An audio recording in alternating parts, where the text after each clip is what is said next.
Welcome back. Welcome back to From the Shed End. I hope you're all doing well. I hope you're all doing good. Saturday, finally the weekend to look forward to. And also, again, another big game for us tomorrow at Stamford Bridge. Newcastle, come to Stamford Bridge. We need to get 3 points tomorrow. We're going to talk about all of that. But before we get into anything, please make sure you subscribe to the channel. You like this video. You leave your thoughts in the comments as well. We are on the road, slowly and gradually on the road to 500 subscribers, which, again, I remember saying a couple of weeks ago, doesn't sound like a lot to some, but for us, we appreciate everyone that is following the account, following the channel, and we're trying to grow organically as well. So make sure that you hit the Linktree link in the description. You go to the other social accounts. You check out the podcast as well. We'll have that back next week when Theo's back from Athens. But more importantly, please make sure you like this video. You leave some comments to help with the algorithm. And as I said before, make sure you subscribe before you leave as well. Now, we do need to talk about the match tomorrow, which we're going to do later on. But let's talk about some news that came out from Enzo Maresca over the last 24 hours or so. Now, I'm starting to, Enzo Maresca is starting to show me really good signs of quality in terms of his man management, off-field management, on-field management. He seems to be doing a lot that sort of ticks a lot of boxes for Chelsea fans. And at the moment, we've gone through some really tough, difficult times with Thomas Tuchel leaving, Graham Potter coming in. Obviously, before that, we had Frank Lampard as interim, but Pochettino comes. It doesn't work with Mauricio Pochettino. And I feel like this, for me anyway, personally, this is the first time we've really got a manager that could control not just the squad, but the egos, the consistency of how much they're going to be playing, the rotation, everything that you need to be successful, I suppose, as a manager. I feel like Maresca's ticking those boxes at the moment. I feel like it's one of those moments now where obviously he's coming up to a really busy period. So, albeit I know he's played some really, we played City at home, we played Liverpool away, but apart from those two fixtures, we haven't really been tested under Maresca. So I say this with a lot of sort of caveat that we still have to see how he does against, a busy, congested fixture schedule, and also some really difficult games coming up as well. But I do look at this performance, hopefully tomorrow, which we'll talk about, as I said later on, that we still see some signs of consistency with Maresca. I think he's one of those managers that, for me personally, he doesn't worry me when he talks in the press conferences. I feel like he's very open with the press. The press conference yesterday was really, really good.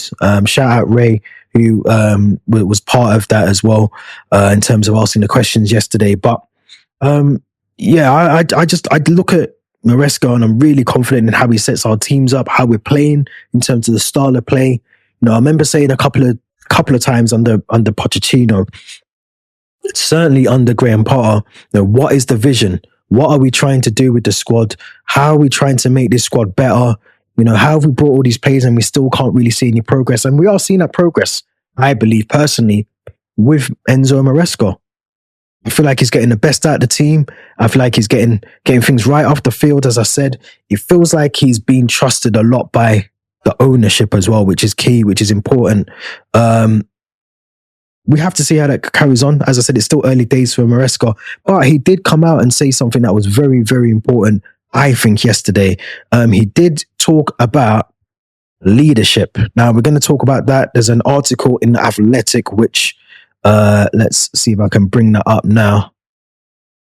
So, Chelsea captain Reece James urged to show more leadership by Enzo Maresca. The article by Liam Toomey basically says Enzo Maresca has urged Reece James to show more leadership as Chelsea's captain and added that he believes his squad lacks a proper leader. Now, we spoke about that on the last live stream, I think, that we did a couple of days ago. And I was saying about leadership and not having anyone really, especially in the defence, really anyone that is vocal on the pitch, that's probably vocal off the pitch as well during the training sessions at Cobham. We don't really have that. We've lost that figure, Thiago Silva, Cesar Spilicueta, John Terry, Gary Cahill, Ricardo Carvalho. I can even probably go back as far as to Marcel Desailly. We've lost a lot of that sort of experience at the back and just voices in the dressing room as well.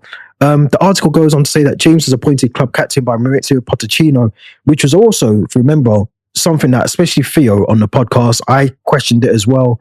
Naming Reece James Off the back of that big injury he had as well, Ben Chilwell, vice captain, another one that was heavily injured that season before the 23-24 season. Naming both of those captain and vice captain was a bit crazy to me, but we did it. As Chelsea did at the time, we did it, and it was a bit of a strange decision, but we did it. So Chelsea's 2-1 defeat against Liverpool on Sunday marks James' first competitive appearance of the season, and Maresca said the 24-year-old has responded well to being told that more is expected on him and off the field, off the pitch as captain. Sorry, I don't know where I got off the field from.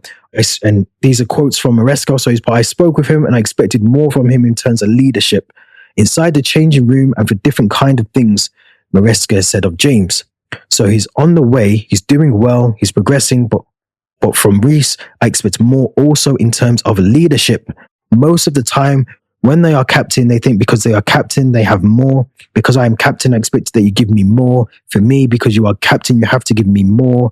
You have to give me more than the rest. And sometimes, okay, I am the captain, I can give less. No, he's one of the captains I expected from him, and his teammates expected from him to give always more in terms of leadership in general. He was then asked how James responded to Maresca's message. Chelsea head coach replied, good. That's why I said he's on the way. He understands that he expects more from him. He's one of our guys from the academy, but this is one of the reasons why he has to show more in terms of personality. We've been saying this. We've been screaming for this for so long. When you don't have a proper leader, you need to build that, he said. I think we don't have a proper leader. We don't have guys. You can see them. Probably Tosin is one of the guys that is. The rest, we need to build them. So Reece is there, he's on his way, but he's not there. So he needs to make an effort in that one. The one that is doing fantastic in this kind of thing is Levi, in terms of Levi Colwell. Levi, probably the beginning of the season, is not only a leader, but now you can see that he's one of the guys that is always speaking. We need to build that. We need as much as we have, then it's perfect. Marco Correa is one of the guys, so we need more and more.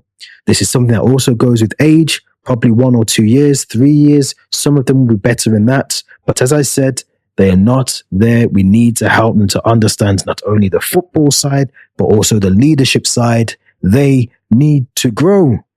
They need to grow. This is what we've been trying to say for so long. Not just about Reece James, not just about Correa, but we've been screaming for this for so long that we need leaders, voices on the pitch, voices in the dressing room. It doesn't surprise me. I think I said, if not on this podcast, on another one, that it doesn't surprise me that Levi Colwell is one of those vocal people in the dressing room and vocal people on the pitch, because you can see the traits in him. I think I said it only last Thursday, maybe Wednesday last week, but you can see the traits in him. The leadership traits in him are there. You can see it. Every time he's on the pitch, he looks like he's going to be the captain, the future captain of this club. I think he's too young for that at the moment. I think it'd be crazy to give it to Levi Colwell on a permanent basis as the captain of Chelsea. But you can see that he's there. Correa doesn't really surprise me, because I think, he's got that winner's mentality in him now. He's just won off the back of the Euros. He's done really well for Spain at a national level. I'm not saying he was the be-all and end-all of why Spain won that, but you can clearly see that he played a massive part in it. Not just performances, but I think maybe even off-field as well. We need more leaders. And I think this goes back to my point that I made on Thursday, is that we need to have someone. I personally think John Terry, as I said the other day, I'm going to keep screaming it, but I feel like John Terry should be, even on an interim basis, promoted to be a first-team coach, more so for the defensive side of things, but just overall a defensive coach that comes in and gives some of that leadership. If Maresca's coming out publicly and saying that we are lacking leaders, lacking leadership, we need to address that, because as time goes on throughout that season, and when, like I said, when those fixtures are coming thick and fast, we're going to need someone to step up and talk and be vocal and speak about things. And if we haven't got that, then it's going to be it's going to show really quickly who wants to be counted, who wants to stand up and be counted. And if we don't have that, I just don't know. I don't know what else to say, but we need to make sure that we've got those voices being heard in that dressing room. And for me, I would personally look at John Terry, bring him into the fold as a coach, a defensive coach, and that brings a bit of leadership, a bit of organization, another voice in the dressing room. We need that 110%. So Please, if someone's listening, if someone listens to this and knows that we can get in touch with John Terry or we can get in touch with Chelsea, let's try and set up a petition, someone, and get John Terry as part of the first team coaching staff, because I think it would work really well. I really think if we get John Terry as a first team coach, not only will it help the players, like I said the other day about Wesley Fofana, Badia Shil, Zazie, Tosin, even the likes of Cucurella and Gusto, Reece James. It's going to help having someone who's been at the very top, one of the best in the Premier League, come in and help them and just nurture them a little bit. I think we need someone with that experience that we lost with Thiago Silva, that we've lost with Aspilicueta. Again, Terry Cahill, we've lost that experience at the back. We need someone to come in and be a voice. And for me, that is John Terry. Or we need to go back into the transfer window in the summer and bring someone in a bit more experienced. But then you're delaying something that we could potentially, as I said, as an interim measure. Let's just throw John Terry in there. Let's put John Terry in as an interim coach, and organize the defense, because we look shaky at the back. We really do look really, really shaky. So let's see how that pans out. Obviously, Maresca isn't scared to talk the talk in the press conferences. I like that. Let's see if he does any more of these bombs that he keeps dropping for us. But really good press conference yesterday. If you didn't listen to it, make sure you do before the game kicks off tomorrow. It's probably one of the better press conferences that we've had for some time now. Now, let's talk about the game tomorrow. Newcastle. Oh, man, Newcastle. I feel like we should beat them. I feel like we should beat Newcastle. I know, we're at home. We've got home advantage. But we should beat Newcastle. They're kind of coming into this one with a bit of indifferent form. They're not playing as well as they have done previous season, especially when they qualified for the Champions League a season or two ago.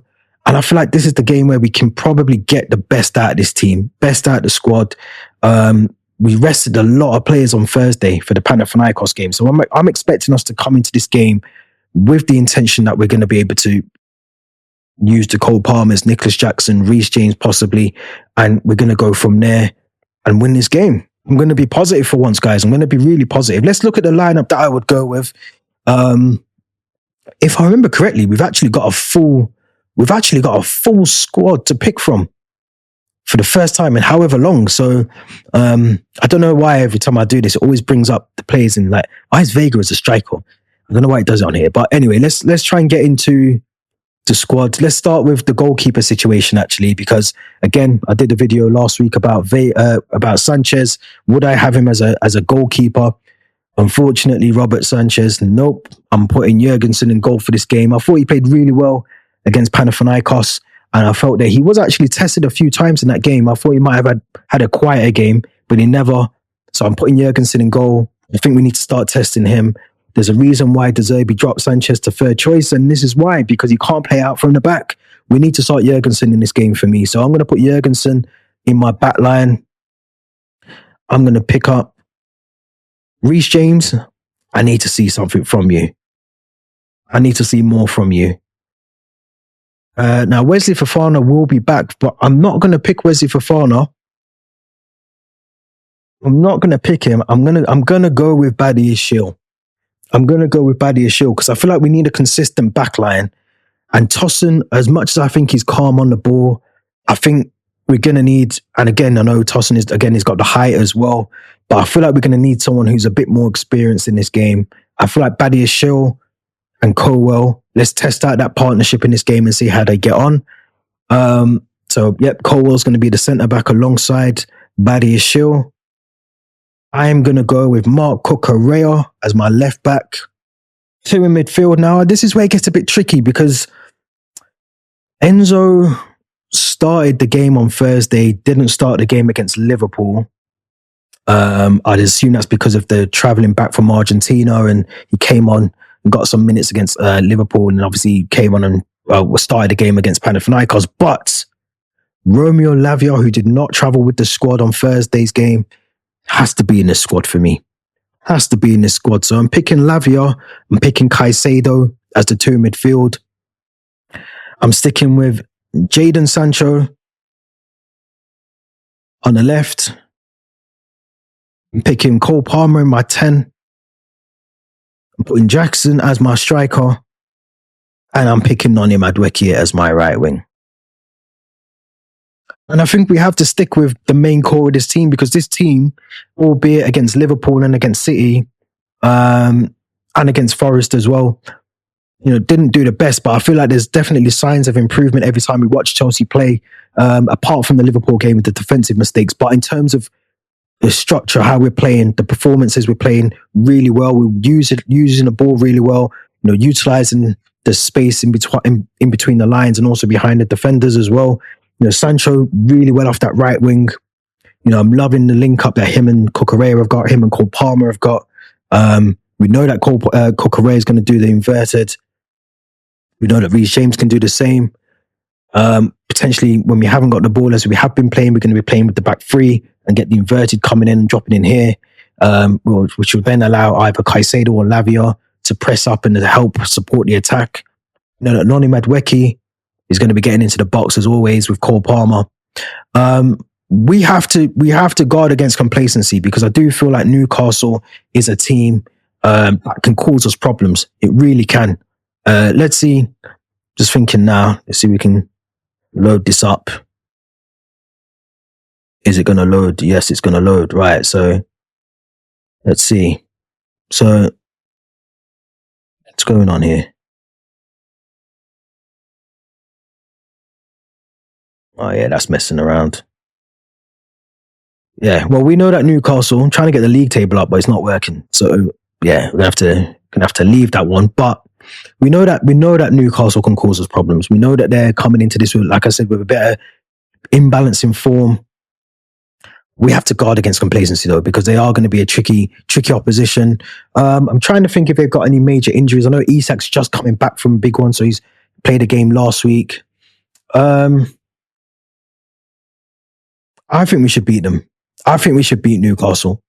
I think we have to stick with Jurgensen in goal. I think we have to trial out with Badiashile. I love Wesley Fofana. I expect Wesley Fofana to play alongside Levi Colwill. I'd like to see Badiashile just off the back of how well I thought he played against Panathinaikos. Let's give him a run out. Let's see if he's the one that needs to be the partner. I think Levi Colwill's nailed on to start these games, but we need to make sure that we give all the centre-backs the opportunity to be that one that's going to partner Levi Colwill. Tossen's had an opportunity. Wesley Fofana's had an opportunity. Dezazi is a very... Out of those three, I think Dezazi's the worst one for me. I think it's the one that worries me the most on and off the ball. So let's see what Badiashile can do. As I said a couple of days ago, he's actually played really well in certain times when he first joined the club. He had a bit of a dip in form later in that season, but I want to see the confidence grow back with Badiashile. I think obviously there's going to be question marks about the midfield, about whether we play with Enzo or Lavia. I think we have to stick with the two that looked more comfortable. Caicedo for me has probably been one of our best players this season, or one of our best signings alongside Cole Palmer, one of our best signings under the new ownership. We've seen a lot more for the money that we've paid for Caicedo in the last couple of games. And Lavia, for me, if we keep him fit this season, I think he's going to be the difference in that midfield. There's going to be a lot of, we're going to have a lot of games where we're going to have to maybe drop one or two of those players out, whether it's Lavia or Enzo, or, Enzo Caicedo. I don't think there's an opportunity right now.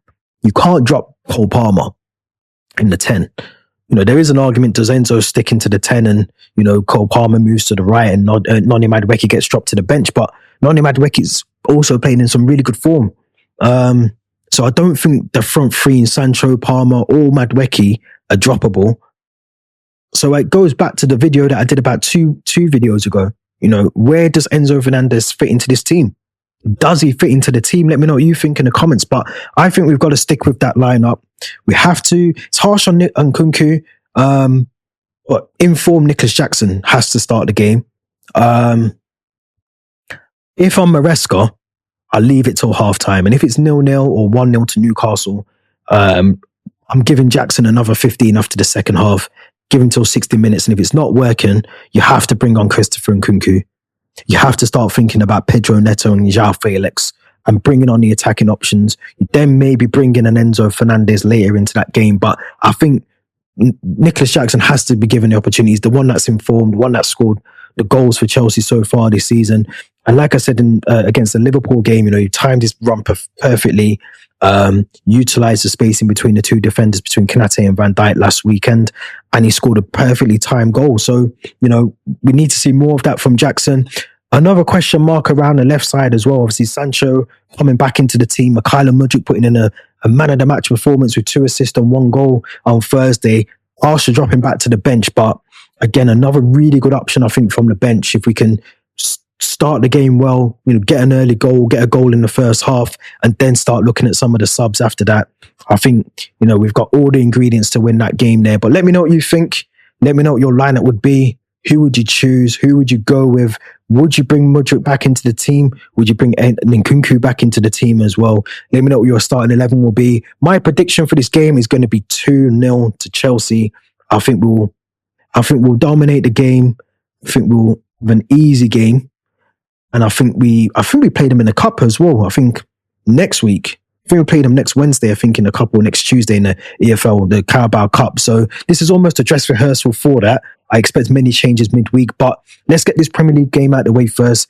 Don't forget to subscribe to this channel. Don't forget to leave your thoughts in the comments and like the video. And as I said at the start of this, make sure you hit that Linktree link in the description as well to follow the social accounts. Theo's away in Athens, so if you're interested in what's happening with Theo in Athens, go over to the Instagram account and keep up to date with us over there as well. And until tomorrow, when we have the review of the game, I'm out. Enjoy the rest of the weekend, and let's hope for 3 points tomorrow.